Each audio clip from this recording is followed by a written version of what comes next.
如果一間公司今日執笠，股東實際上仲剩低啲咩？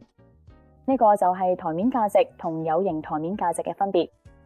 股東帳面價值好簡單，總資產減總負債，係包括資產負債表上面所有嘅現金、大廈、存貨，仲有嘅無形資產，好似商譽、專利同品牌價值。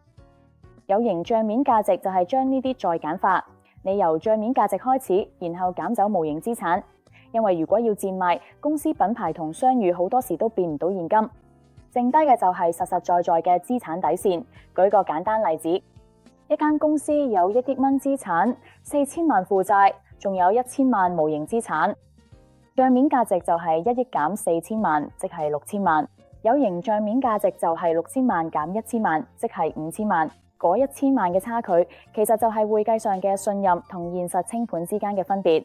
有形帳面價值對銀行同製造業最重要，但係對科技公司嚟講，無形資產通常就係全部故事。